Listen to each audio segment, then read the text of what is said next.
¿qué tal? Sean todos bienvenidos a esta nueva cápsula de nuestro doctorado en Derechos Humanos y Litigación Oral. En esta ocasión, dentro de la materia Coloquio de Casos de Defensa 2, a cargo del doctor Paulo César Álvarez Ruiz. Su servidora Marta Patricia Vázquez Báez les estaré platicando en este video educativo respecto a la protección no jurisdiccional de los derechos humanos a través del análisis de la recomendación 32/2018 de la CNDH. Para realizar este video nos hemos planteado como objetivo general el análisis de la recomendación 32/2018 para efectos de determinar los mecanismos de protección no jurisdiccional en aplicación de las acciones individuales y colectivas a efectos de promover y proteger los derechos humanos, a través, por supuesto, del estudio de casos. Bajo esta óptica, a efectos de establecer una breve introducción, es importante recordar que dentro del sistema universal de protección de derechos humanos, nosotros podemos encontrar diferentes organismos que se encargan de la protección y promoción de los derechos humanos. Así, desde esta óptica, dos son los más sobresalientes que emanan, por un lado, de la Carta de Naciones Unidas a través de la Organización de las Naciones Unidas y los que emanan de los tratados internacionales, es decir, aquellos que se establecen de manera específica dentro de cada uno de los tratados protectores y promotores de derechos humanos. Bajo esta tesitura, uno de los órganos con mayor auge al día de hoy es el denominado Consejo de Derechos Humanos, antes Comisión de Derechos Humanos. Este órgano se encarga de realizar reuniones anuales para efectos de verificar cada una de las temáticas respecto a derechos humanos y sus problemáticas en cuanto a implementación, protección, promoción, respeto y la prevención de cualquier tipo de violación en contra de ellos. De ahí que este Consejo de Derechos Humanos sea uno de los organismos que se encargan de revisar y analizar cada uno de los estatutos que existen a través de los tratados internacionales que permiten dar protección a los derechos humanos. Bajo esta óptica resulta de suma importancia el reconocer que dentro del sistema de protección de derechos humanos existen diferentes tipos de sistemas. Los más importantes o sobresalientes son el sistema universal a cargo de la Organización de Naciones Unidas. Prácticamente este es el sistema que surge a partir de la Segunda Guerra Mundial, con el antecedente de la Sociedad de Naciones, que pretende en un momento determinado evitar que hechos como los del Holocausto se vuelvan a repetir. Es así que dentro de este sistema encontramos que se van creando diferentes tratados internacionales que dan lugar a una organización que permita promover y proteger derechos humanos, particularmente a través de las acciones que realizan los países. Por ello es que existen diferentes comités que se encargan de analizar cada uno de los tipos de derechos que regulan estos tratados, como por ejemplo el Comité de Derechos Económicos, Políticos y Sociales, el Comité de Libertades Políticas, entre otros.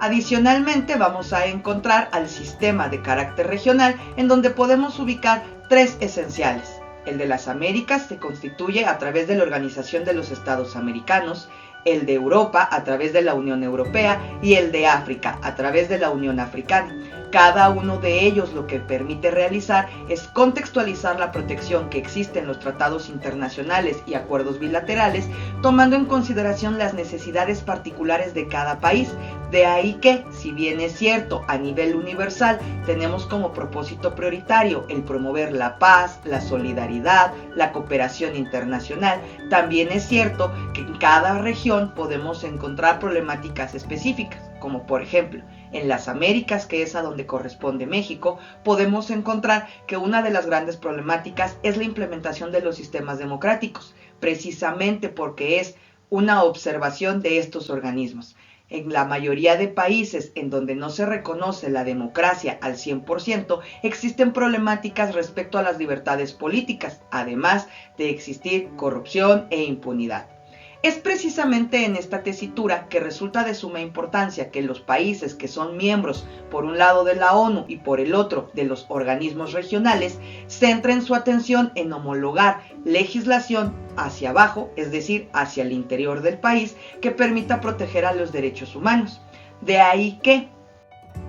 En el caso mexicano podemos encontrar al Sistema Nacional de Protección y Defensa de los Derechos Humanos, sumamente trascendente a partir de la reforma del año 2011 en materia de derechos humanos y juicio de amparo, particularmente porque se empieza a reconocer fuerza vinculante a cada una de las recomendaciones que emite la Comisión Nacional de Derechos Humanos, el Ombudsman, entre otros organismos, prácticamente porque estos se van a encargar de velar por la protección, promoción, respeto y garantía de los derechos humanos de conformidad con la obligación que establece el artículo 1 constitucional en nuestra Carta Magna. De acuerdo con estas ideas, dentro de estos organismos no jurisdiccionales existen dos posibilidades de acción. Por un lado, las de carácter individual, que obviamente se centran en la protección de derechos humanos, pero con afectación al individuo, y las de carácter colectivo, que se centran en la protección de derechos humanos a través de los derechos colectivos o difusos. Esto quiere decir que vamos a encontrar que habrá derechos de los que goza todo un grupo poblacional y aquellos derechos que se refieren a grupos de carácter específico, como por ejemplo en la recomendación 32/2008, cuando estamos hablando de los derechos de las personas pensionadas. Es precisamente aquí donde se centra la importancia del análisis de la recomendación 32/2018 de la CNDH, particularmente porque encontramos un mecanismo para proteger a través de una acción colectiva derechos colectivos y difusos. De acuerdo con estas ideas, lo primero que nosotros tenemos que plantear es que nuestra recomendación 32/2018 tiene como antecedente de la investigación dos hechos de 21 y 22 de diciembre del año 2015, particularmente donde nosotros podemos encontrar que ya existía un atraso en el pago a pensiones de las personas beneficiarias del Instituto de Pensiones en el estado de Veracruz en diferentes municipios y ya se habían empezado a manifestar con relación a esta falta de pagos.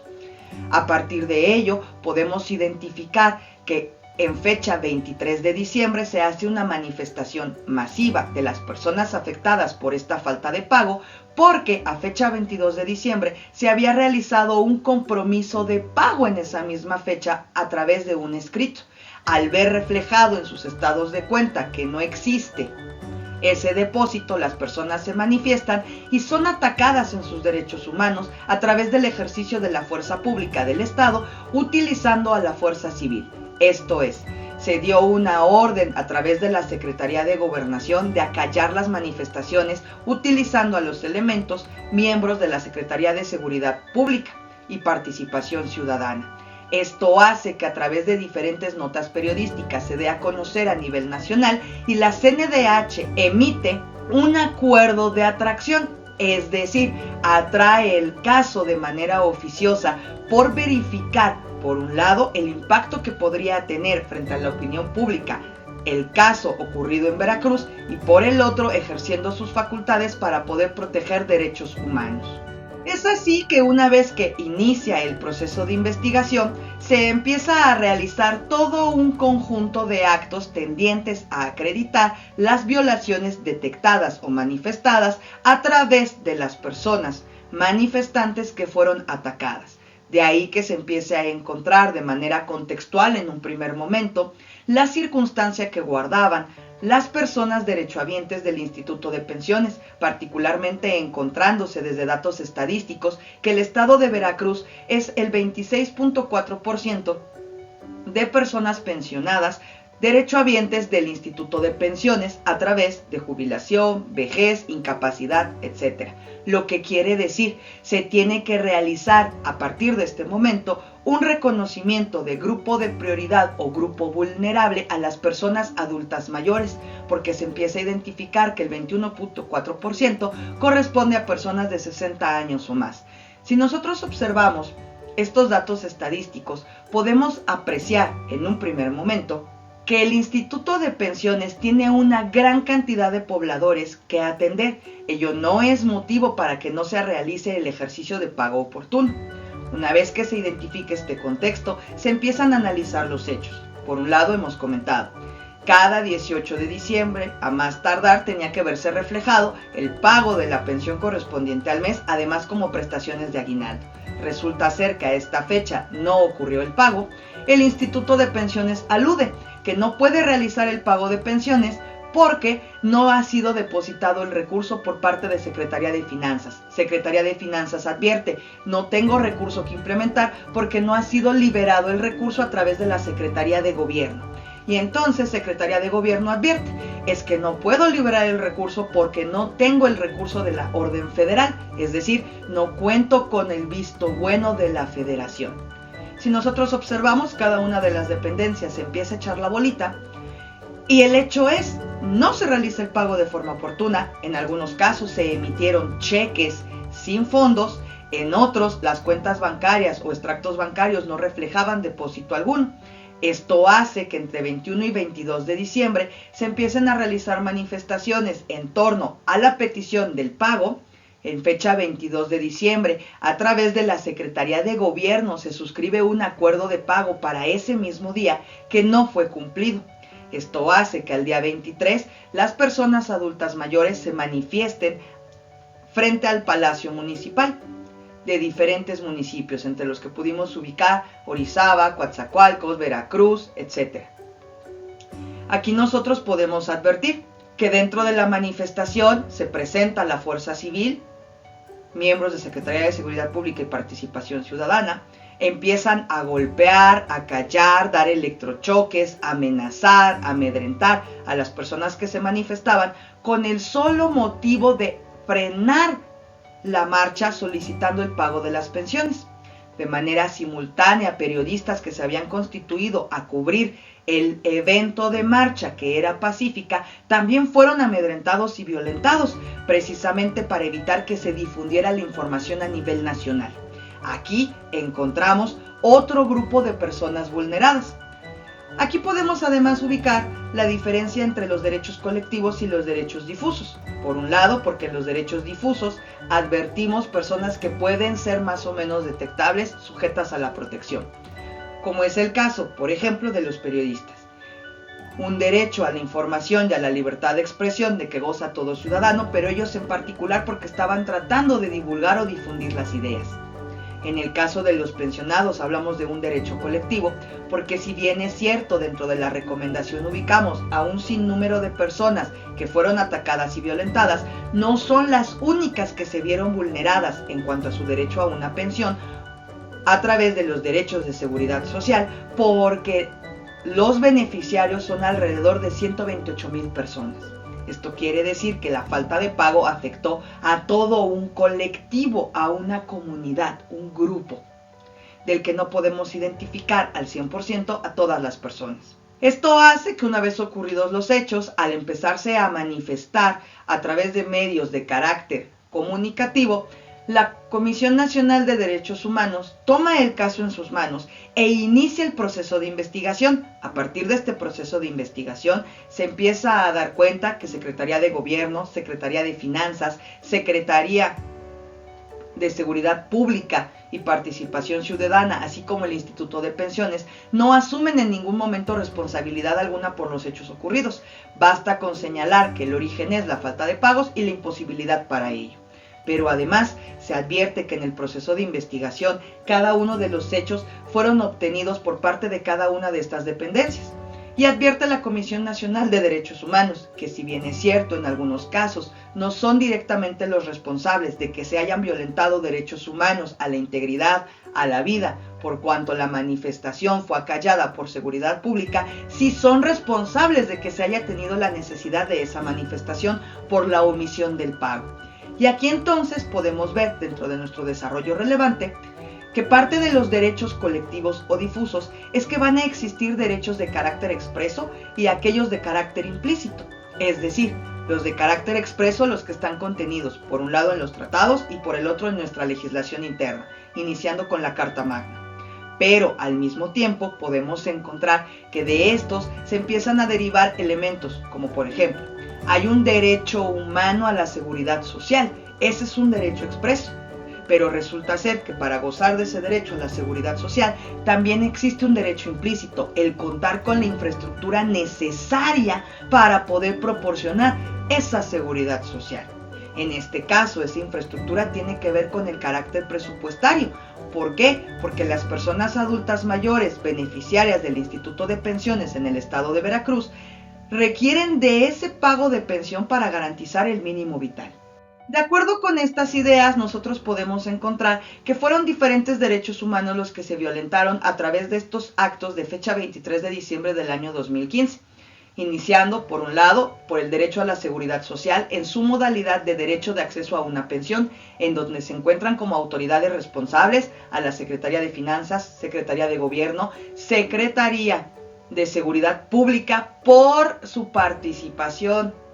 en acallar la manifestación reclamando ese derecho, aunque ojo, prioritariamente la Secretaría de Participación Ciudadana y Seguridad Pública es responsable de la violación a derechos humanos, al trato digno, a la integridad personal y poner en riesgo la vida. De ahí que además podemos encontrar que como autoridades responsables de violentar el derecho a la libertad de reunión está Secretaría de Gobierno y Secretaría de Participación Ciudadana y Seguridad Pública. Además, aparece una violación a la libertad de expresión, donde eminentemente podemos encontrar a la Secretaría de Gobierno, a la Secretaría de Seguridad Pública y Participación Ciudadana. Se suman a todos estos derechos, por supuesto, los derechos de acceso a la justicia en la modalidad de procuración de justicia. Algo que recrimina la Comisión Nacional de Derechos Humanos es la falta de investigación de oficio por parte de las fiscalías, particularmente porque fue un hecho notorio y público toda esta serie de violaciones que vivieron las personas pensionadas. Además, se hace un reconocimiento a los derechos humanos, a la vida, a la libertad de expresión y, por supuesto, a través de las modalidades de agravios y tortura, sobre todo porque podemos ubicar que fueron electrocutados, se les pegó con los toletes, además de que fueron objeto de diferentes amenazas a su integridad. Si ustedes observan, en la lectura de la recomendación 32/2018 se nos plantea por un lado el derecho expreso y por el otro la explicación del derecho implícito, particularmente porque aquí, aunque el inicio es una serie de víctimas y una serie de autoridades, también se advierte, no están listadas todas las víctimas porque no a todas las conocemos. Existen derechos colectivos y derechos difusos y tenemos que distinguir que dentro de la recomendación toda esta lista que se hace de los derechos humanos violentados se genera pensando en evitar una repetición similar. Bajo esta óptica nosotros podemos advertir que la importancia que tiene esta recomendación 32/2018, por un lado, es que deja clara la protección no jurisdiccional a través del Sistema Nacional de Protección y Promoción de Derechos Humanos, es decir, a través de la Comisión Nacional de Derechos Humanos o CNDH. Por el otro, podemos advertir que este organismo de protección hace todo un análisis de violaciones aplicando tratados internacionales, convenciones y sobre todo utilizando las herramientas del sistema interamericano, el que corresponde a la región de las Américas, tomando en consideración los contextos de corrupción, impunidad, falta de presupuesto, así como una inadecuada distribución del presupuesto. Esto es de suma importancia porque gran parte de los derechos colectivos que se fueron vulnerados a través de la falta de pago oportuno, así como los derechos difusos en cuanto a el trato digno, la libertad personal, derecho a reunión, libertad de expresión, derivan en particular de que no se contó con el recurso necesario para poder dar protección a las personas adultas mayores. Así las cosas, nosotros podemos advertir que dentro de lo aprendido a través de esta breve cápsula encontramos: el sistema de protección se integra por un sistema universal, un sistema regional y un sistema nacional. El universal, ONU; el regional, el que corresponde a las Américas, OEA; el nacional, CNDH, Ombudsman. Además, cada uno de estos organismos se va a encargar de proteger, por un lado, derechos individuales y por el otro, derechos colectivos y difusos, a través de acciones precisas. En este caso, a través de la recomendación 32/2018, observamos una protección a través de acción colectiva de derechos colectivos y difusos, pero sobre todo de derechos expresos y de derechos implícitos, aquellos que se requiere para realizar los primeros. Tenemos con ustedes nuestras referencias, esperamos que puedan consultarlas de manera más amplia. Obviamente hemos utilizado en su mayoría tratados y convenios de carácter internacional y regional y sobre todo la ley de la Comisión Nacional de Derechos Humanos para efectos de sustentar las acciones emprendidas de oficio por esta comisión. Dejamos con ustedes nuestros datos de contacto y localización en caso de que exista alguna duda, algún comentario o en su defecto alguna propuesta de temática a trabajar. Nos estamos viendo la siguiente cápsula. Hasta la próxima.